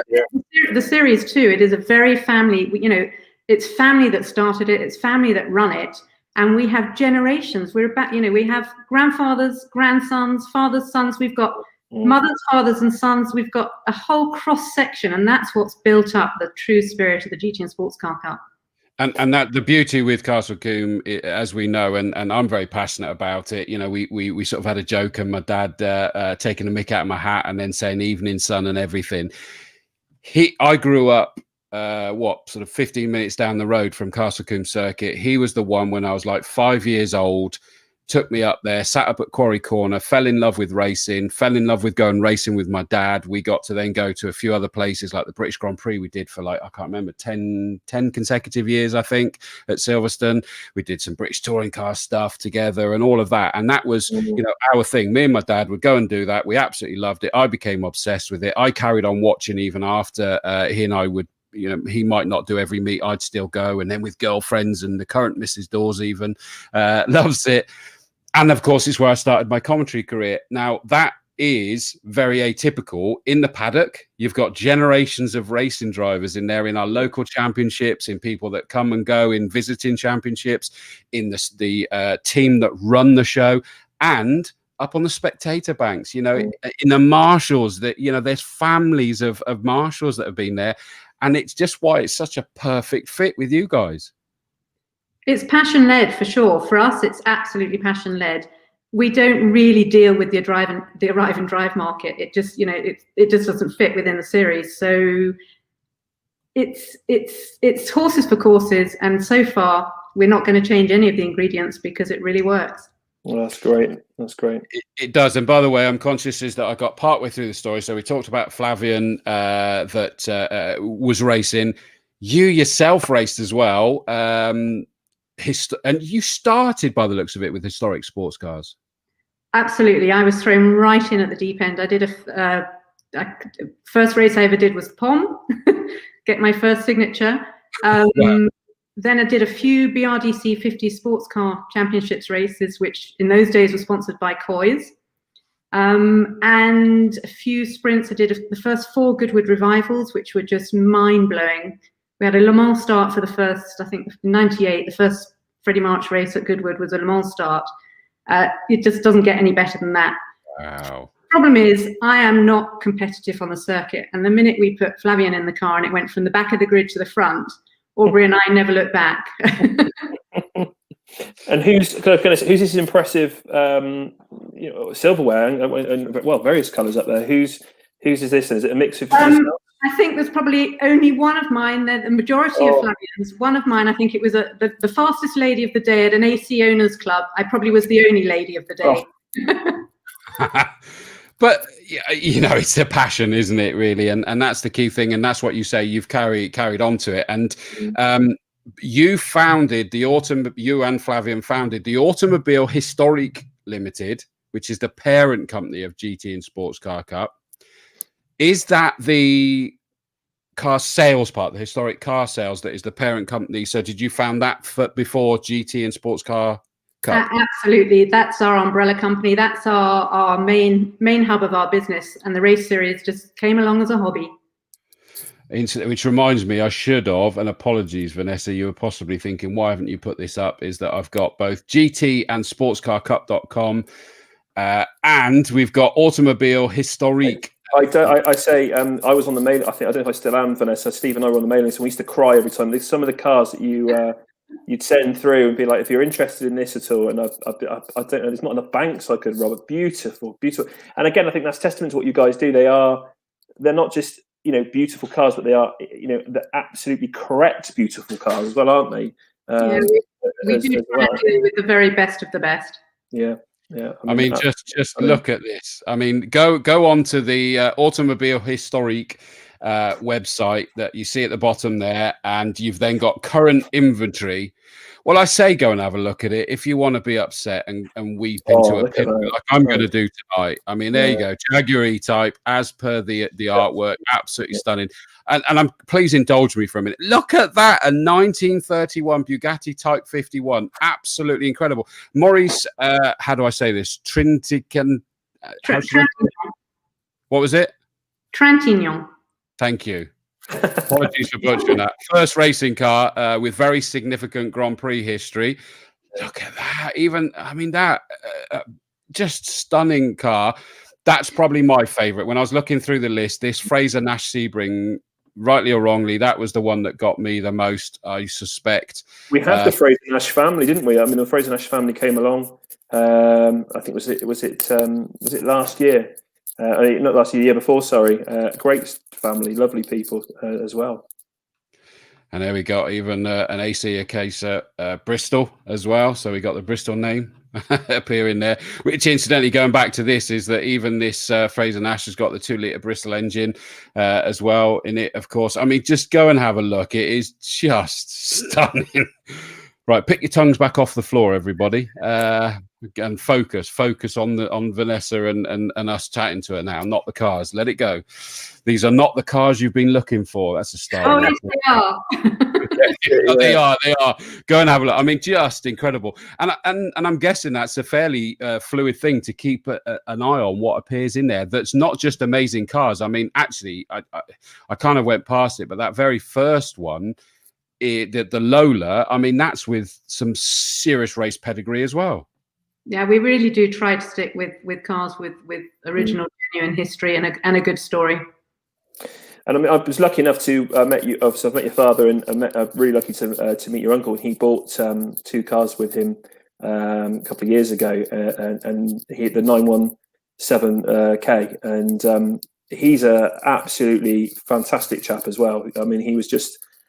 I mean, I forget what I said because he was just not what I expected from a chap that owns a car that is, well, he himself doesn't know what it's worth, and that's not because he's a multi-billionaire or anything like that, and far from it. It's because as he was saying, and I'm sure, and he would be it's absolutely fascinating, but just such a lovely chap. And I remember it was on the back of the lorry, and this chap appeared, and he's like, "Oh, can you help me get off the lorry, please?" And I'm like, "Well, okay, who's this gentleman?" And we're pushing this car off the back, and my partner was there, and she held part of it. And he's like, "Oh, can I just hold this?" I'm like, "Who's this man? Like this chap?" And he said, "I'm sorry, can we help you?" And he's like, "Oh, it's my car." Oh, right. Okay. And he's and this car. Well, I think the last time they sold one in America with less pedigree was it about $25 million, something like that, I think. And just unbelievable. So you've got all that history and all that as well, haven't you? Because he bought that in the 70s, didn't he? Absolutely. Aubrey and Mark, they bought their cars way back when cars were totally unfashionable, driven by passion. That particular car is the car that featured with Steve McQueen in the film Le Mans, the Golf Porsche 917. Very, very privileged to have the access to some of these cars, and for him to have bought the car that day to your event was very, very special. Absolutely. But again, there's so much history of that car, and just a beautiful piece of machinery, but just a lovely chap as well. And that whole passion of it when we were chatting, and he said it's the story of when he went and bought it. He went out to Germany. There was a load of them parked up under snow, and they said, "Well, which one do you want?" And he said, "Well, can you clear some snow off them?" Basically, he was saying, "Cleared." And he's like, "Oh, this one." And then I don't think he knew at the time, did he? I don't think he knew at the time that it had been in the film and everything else. And it was he said to me at the time it was a lot of money back then, but he didn't, he just bought it because he liked it. And it's just phenomenal. And I think that's the thing with these cars, isn't it? And any passion, you buy it because you love it. But it's. That's why Flavian and I love doing what we do. We're meeting people from all walks of life all the time, but the cars are the catalyst. Everybody's got the same passion in common, and that's what makes it so special. And I think that's what makes the GTSCC really, really work, because we have a whole cross section of people, whether they're from the UK, Europe, the States, the Far East. They all come together in the same environment for a weekend of their down leisure time, which I think I said before, and to give them a really fabulous experience of a proper historic motorsport. And that's where the Autumn Classic comes into play, because yes, it's one of the smaller family-owned circuits, but it's so magical, the history behind it all, what you put on there. And Chris, actually, I remember your fancy dress. I think that was the first time that we actually appeared at the event. And it was just, where else do you see that? It's a very, very special event to come to. And we just love supporting you guys. So thank you for having us there. No, not at all. Not at all. We need, like I said, I was chatting to Joe Cox, yesterday, and Joe was one of the people instrumental in introducing you to us as well. And he's a big, hugely into his Heelys and running the Heelys racing and everything. And he was saying, and I said about, because I wanted to try and get him on at some point as well, because Joe's just a fascinating character. And he said, not just the strength of the classics, but the events, but so what over the years you've done it. Is there, apart from Combe, is there any standout moments that you've had other circuits, or is it just Combe? You don't have to, honestly, you don't have to lie, but is there Combe? That we've been off the table. To many fabulous circuits. So I wouldn't want to point my finger at any particular. Over a 15-year period, we've really, really been part of some spectacular events with the series. Each and every one is unique. Yeah. It's never absolutely the same grid of cars together. So everyone is a new story. And that's what I love about you, Vanessa, is you're always so polite, and you answered that beautifully as well. That was good tap dancing. We love you, Tom. We want to come back. Well, as Tim Perry says, thank you to you guys for coming to our circuit and for all the fun you bring. And I think that there's as much about that's felt by people, and it's important. Just quickly to say, Chris Pearson's now said that's his new favourite website, the Automobilista one. Emma Strawford said, and back in the room, she could tell that I was getting hazy-eyed there. Chris Mason, our paramedic, cheeky said, "Deep Dawsey, do you remember when they were new?" No, it was just a tough paper round, mate. I'm only in my low 40s, so leave it out, son. I think it's also important to say that Tim Perry there is one of our Orange Army, so to have them, they love to see good quality racing as well. Oh yeah.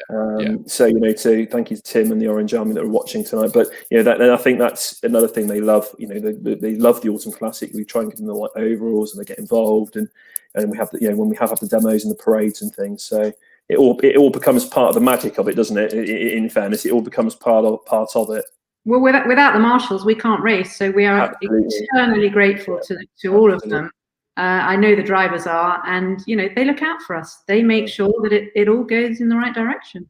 They'll appreciate that, Vanessa. Thank you. Right. Exactly. David Vass says we had Freddie March races at Combe in the 60s and 70s and Bark. So again, it's just these amazing memories, and we've had some sort of like almost archivist type knowledge come on our show, and the comments and memories that it evokes from people, and I think that these cars coming to Castle Combe and everything that you present there just takes people back. Now, I haven't got that luxury. I would say I'm sorry to say, but I'm not. It means I'm young enough. But it, there's a lot of people that are able to remember those either at Castle Combe or elsewhere, and it's a big deal. I want to ask a question then, Vanessa, that I would imagine there's probably a predetermined answer to. GT and sports cars. Now, I know they're amazing, but there's a lot of areas in historic racing that you guys could focus on. Why GT and sports cars? Very, very good question. I think it's an area of cars that both Flavien and I really understand and appreciate. Flavien had been racing extensively in the category of cars, so we understood the people, we understood the classes, and it was a series that was there for the making. There was a real gap for it, and it literally grew off the kitchen table back in 2007. And from 3 races, I think in the second year we went to probably 5 and then to 7 and brought it back down to 5 again. So it's that era of car which we're very passionate about. Well, I mean, I love, again, if you go, as we got it there, GT and Sports Car Cup, I love it when you go to the About section and it's got about the GT and Sports Car Cup, and it talks about first half of the 60s, that it was there. Then the FIA GT Cup started the genre rolling in 61, and it just escalated, and more GT manufacturers enjoyed equal status, all those kind of things. Le Mans was the championship's focal point.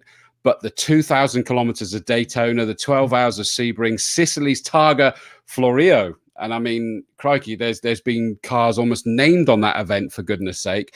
And Enduros at Belgium, Spa-Francorchamps, Germany's Nürburgring, France's Reims. That you can still go to that circuit, I believe, can't you? You can kind of drive on the... You can drive on the main road, and they did a few years back. They did actually try and put something together there. I don't think they've got the permission anymore. It's pretty tough to do stuff in France at the moment. Yeah. But it's the series. It's a series of cars that work really well together, and the most important bit, endurance. So it's more than one driver. And we really encourage more than one driver. We do occasionally, if there is the odd solo driver, those circumstances do happen. But it's about the passion of sharing. And actually, most races are won or lost in the pit lane. And you mentioned pit lane. Of course, the big thing with GT, i.e. Grand Tour racing, was it wasn't just on circuits. Well, all the things that we do are on circuits, but yes, I mean, you've got many events that were road events, open road events, incredibly dangerous in period. But I think what we're doing, and this is something that you've really made relevant, is we are recreating history. Yeah, exactly right. And I know, as you say, we can't recreate, sadly, as much as we wish we could. But you're talking about the Great Britain's iconic tourist trophy, Bridgehampton, New York, with mountain climbs such as Unveiled in Switzerland. But I know, for example, I can always picture Stirling Moss. We talked about Stirling Moss was the feature of the artwork last year by Brian. And sadly, we lost a wonderful man there. Not just a wonderful racing driver, but a wonderful man. And he was very much into that GT, the Grand Tour racing. And picture him in all those different cars. But even the names you mentioned, drivers of the caliber of Joe Bonnier, Jim Clark, Olivier Gendeblen, Dan Gurney, the American, Hans Hemmerman, Graham Hill, Phil Hill, Bruce McLaren, Stirling Moss, Mike Parts, Pedro Rodriguez, and John Surtees. Just some of the names that were in period of actually that made GT racing such a big deal back then. So, that's part of the history, and I think that's a real attraction to what we're doing in the modern day world, because I think you'll go out there and you'll see a lot of the cars that run in our series, they run to the original paint specification, the original decals. A lot of the racing drivers' helmets, although they're completely modern nowadays, but they're painted and finished in the style of the period driver who they're emulating the person that raced that car in period. I think that's an interesting point, because I didn't realise those chaps drove that Porsche down, because when I've been in the paddock, I've seen some of the transporters and people reading about the build and quality and the standards of those cars are unbelievable. And I said earlier, there are cars on there worth millions of pounds. There's cars on there worth not as much either as well. I mean, it's a broad spectrum, isn't it? And that's only because the value of classic cars has increased significantly over the last decade or so, I'd say. But and I think that's another thing, isn't it? There are a mix of cars in there, Vanessa, isn't it? It's not as elitist as that, because basically we cross the whole spectrum. So the ideal starter car for our series is an MGB. Right. It's available, it's approachable, it's manageable to get onto the level of historic motorsport that we provide with the Sports Car Cup. Yeah. And we still have a very loyal group of followers who actually, they put their cars on the transport, their trailers. Yeah. They turn up, they fettle them themselves. They don't have grand teams looking after them, and they put them back on the trailers and they go home. Yeah. There is the other end of the scale, the big lorries that, the race teams, they're very important to us. There's a massive industry in the historic world at the moment of these race teams who are, the race prep shops who are running cars for the various race series. The GT and Sports Car Cup is very approachable at that starter level package as well. And I think that's the thing, it doesn't matter, does it? It doesn't matter what, as they say, because the cars, I assume, you've got different classes and everything else, but it doesn't matter if there's a chap, like you say, who's run by a team, or the chap who's bought it down himself, working on it. And that's the beauty, isn't it? You've still got your 90-minute races, you've still got the driver changes, the fundamentals are still all there, aren't they? When you're out there on the track, everybody's equal. Yeah. And again, the spirit of the series, if somebody's broken something during qualifying, then there's a whole mad dash around the paddock to see, even against their biggest competitor, to see if somebody's got a part to lend them. And that's what's so magical about the GT and Sports Car Cup family, because they really all club together to make sure they all get out on the track. Yeah. And actually, I'm just going to bring up a couple of messages. First one, Chris Mason says, sorry, the patience call. Great show as always. Please all stay safe and respect the lockdown. We will all be back together again soon. Of course, he's a paramedic now. So thank you for joining in, Chris. I knew you weren't sure whether you were going to. And also, I'm going to bring this up because Richard, what happened? You went quiet on me, mate. Richard Fors was going to come on the show, possibly. A good friend of mine, him and his son racing in British Formula 3. Apologies, Vanessa. I blanked you out for a second. I'll bring you back. He has raced in every autumn classic so far since it started, and we're going to get a slight driver's perspective. We probably will at some point during the year. Hi guys, great show. Just want to say Castle Combe Classic is a must-do event, among the biggest classic races now. It's the atmosphere of the track and the people and personalities involved. Too many to mention, but a big shout out to David DaCosta, who'd always appear in the collecting area to say good luck before every race I did there. I'm sure we'd all say get better, get well soon, or get better soon.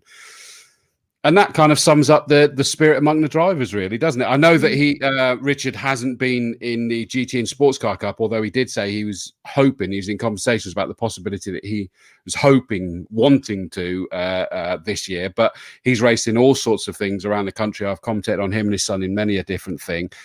But that whole message there sums up the spirit amongst everyone, either side of the fence.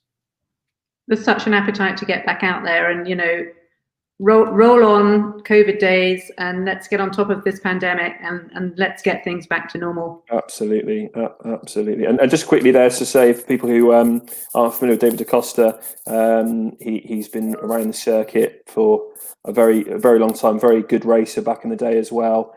And was sponsored by all sorts of people, lots of fantastic. David's got some fantastic stories that I wouldn't dare repeat, especially with Vanessa in the room as well. But there's photos he's showing me. There is all sorts of things he got up to back then. He was sponsored by what's his name, Ronnie, the club in London. What was it, Ronnie, the jazz club? Ronnie Scott's. He was actually sponsored by them, would you believe? Yeah, especially him in his all sorts of things. And he'd been working the circuit up until quite recently, not last year, but because of the pandemic, with his health and one thing and another. And he's actually been very poorly, but hopefully he's on the mend. He's getting better, and I'm sure Emma speaks to him a bit and is in contact with him more so. So everyone who knows David. He's a huge personality. Been around the circuit a long time. So yeah, please get well, and our best wishes are with him. So yeah, we do have fun trying to mop up after him, apologising and whatever else at the racing it's school. all done in good spirit. Oh no, exactly, and you know it is from my side. Is that we have a great fun. He's such a character. Yeah, he is a character. Yeah. He is wonderful. DDC, get well soon, my friend, without question. And great to hear from Richard Fors. And I'm sure we'll get Richard on the show at some point during the course of this year, because that family's got some great stories in motor racing as well. Yeah. And that kind of brings us back round to the whole family element of it. What about, I mean, I didn't really say, by the way, for everybody who's watching, Vanessa's joining us from France. So apologies, Vanessa. It's like 9:45 your time. So thank you for I need my dinner. Oh my gosh, I'm so sorry for that. But you know, obviously the family, the extended family, both sides of the family, so heavily involved. What does it involve for you guys this year with a fair wind and a fair tide? Well, we're sitting tight here. The kids are at school in the UK. I think, you know, we're probably in for a lockdown here in France in the next couple of weeks. We've planned the season. We're going to do as much as we can to make it happen. You know, it's out of all of our hands, but the spirit's there, the willing's there, and with your team, with Ken, who we're incredibly fond of, Steve, who puts such a wonderful program together. We'll do everything in our power to make sure that we can be, you know, for sure at Castle Combe in October. Absolutely. God bless you. Thank you for those comments. And yes, I echo those statements that Steve Weston and Ken work so hard. Tom, obviously from the circuit perspective, works so hard.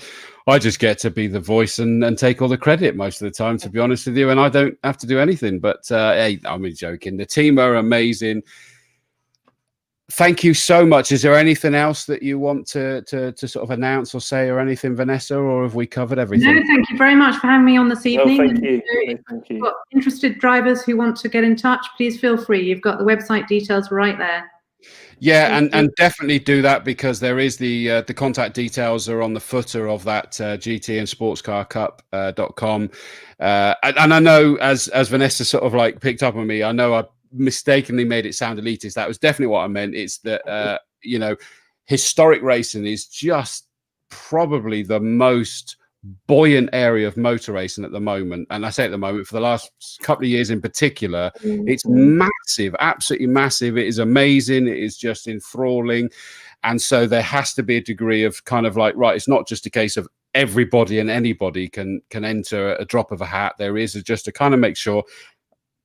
And that's why we're able to see that the racing is so good and it's so clean. You know, Ken's comments there in that testimonial for last year to say that there was no real incidents. That means that these amazing cars that a lot of them are worth an absolute fortune as well can come out to play. And, you know, Tim Perry making a comment, thank you for bringing them out to play. That's what enables that to happen. We get to see the history.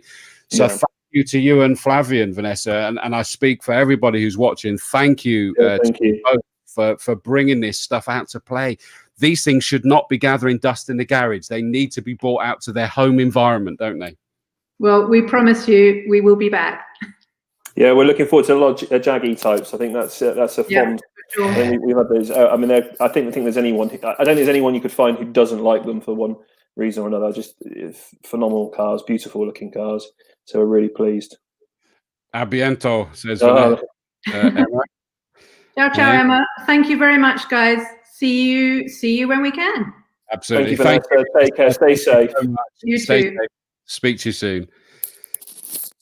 Wow. And thank you so much for Vanessa. I know that it was even harder in terms of the time. Oh, and by the way, Vanessa, I know you can still hear me. Just going to put this up. Oliver says, I finished my work. Good lad. Well done. Have a night off. Have a night off. Yeah, exactly. You can't go in there. Go and get another gym, Vanessa, because he's done it. That's fine. Wow. I mean, Tom, this show was all your idea, because obviously normally we would do the artwork handover at Autosport, as you say, and it was like, well, instead of it just being that, let's kind of do a big deal about the Autumn Classic. And I think I made it fairly clear at the time. I was like, really, it's October. Why are we doing that, mate? You were 100% right. It was thoroughly enjoyable. It gives the artwork that you need now. I'm actually genuinely gutted. I'm not on the mic for the Autumn Classic, because that is just sounding awesome.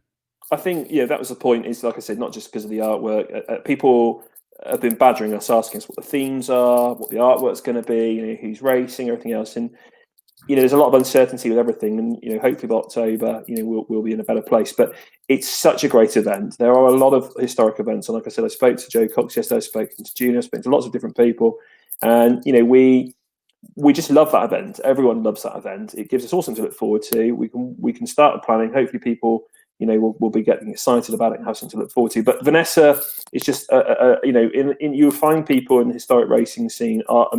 Majority of them, I'm not saying in others, but very lovely people. And Vanessa it's been a pleasure to work with over the last few years. Nothing's ever too much trouble. They do exactly what they say and deliver, and vice versa. We try and do the same. And they put on a great show, and that's what they're about. And I think we want to build this piece. And like you said, Chris, we've done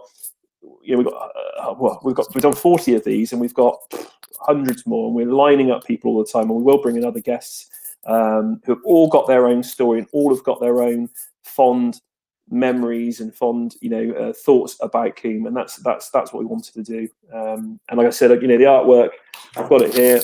It's just beautiful. It's absolutely stunning. It just adds to it, and hopefully gives people just something to think about. Absolutely, and it is. There's so much more we're going to be doing during the course of this year, which I know people have been, which is lovely. It's been humbling that people have been badgering us to make sure we do it. Anybody knows any organisations that want to get involved on a corporate level, let us know, because we can get them involved. VP Racing Fuels thoroughly enjoyed their involvement last year. And it just helps keep the whole thing, what they say, the cogs greased and all of that sort of thing. Yeah. And you've seen the adverts that can go on. We can have those playing. So drop us a line if there's anybody's that their organisation or they know of organisations that would like to get involved in that. There's an awful lot we can do on this. We get thousands of views. Yeah, it's anything from 2,000 to 6,000 views from every show. So drop us a line. But above all, it's been an absolute pleasure to be back with you. Thank you, David Vass says. Chris and Tom, well done. Brilliant show tonight. Thanks. And that means a lot, because I know that means that David's sort of really kind of gone back in time and he's enjoyed that. And thank you, David. I appreciate that. And again, get well soon, mate.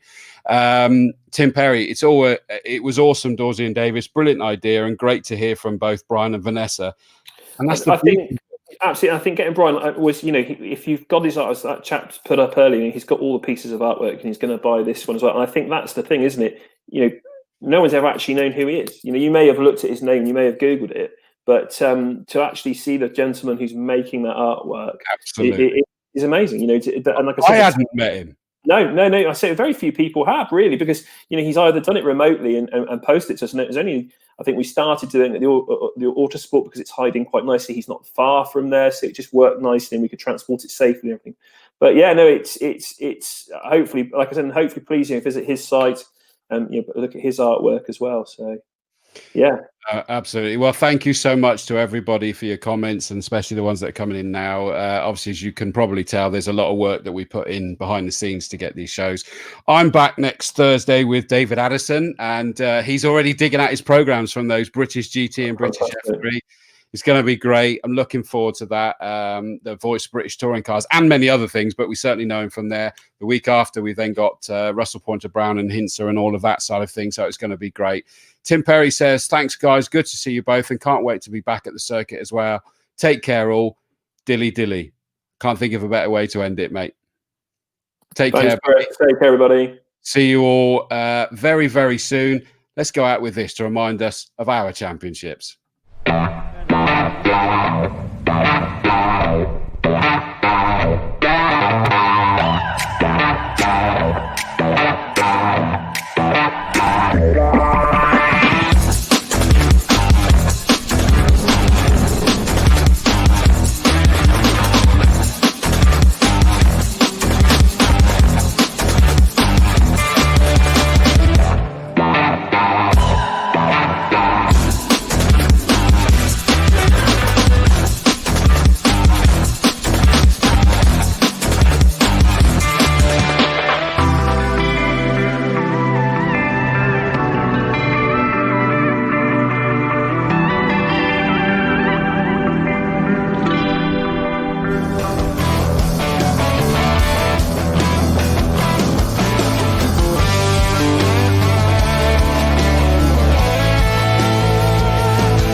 Hi, Chris Dawes here. I've stepped away from the commentary box for a change and I'm in front of the camera because this time I'm talking about my business, Open Doors Training. Founded by myself as a project of passion because I felt so lucky that I get paid to do the things I do now. Commentating, hosting awards, voiceover artist, TV, radio, podcasts, live shows, you name it, all of those things are an absolute privilege. Especially when I came from someone who was paralysed by fear when I had to present at university and when I first went into business after graduating. But thankfully, I got accused of making IT entertaining when I was in my sales and marketing role. I know, not that easy, but I'm proud of that one. And that's what really was the trigger, enabled me to carry on with all the different things I do now. I want to now help others open doors that they may not yet know exist. And you never will know exist unless you put yourself in a position where you can be heard. Whether that's in business, in public sector, in sport, all of it is the same. If you're silent, no one will know you exist and how good you are at things. You've got to put yourself in a position where you open those doors, at least so that you can knock on the doors and they know you are there. So that is what we do here at Open Doors Training. It's not about creating blueprints of presenters or media darlings or whatever it may be. It's about unlocking you. Instead of being the contained version of you, we want to get 110% of you. You probably exaggerate it by 10%. I'm sure I'm not like this when I'm at home on the sofa. The wife would kill me. But it is about still being you. And that is what we work on within all of our training. So come on over, opendoorstraining.co.uk. Let's have a conversation to see how we may be able to assist you going into, hopefully, a better year in 2021.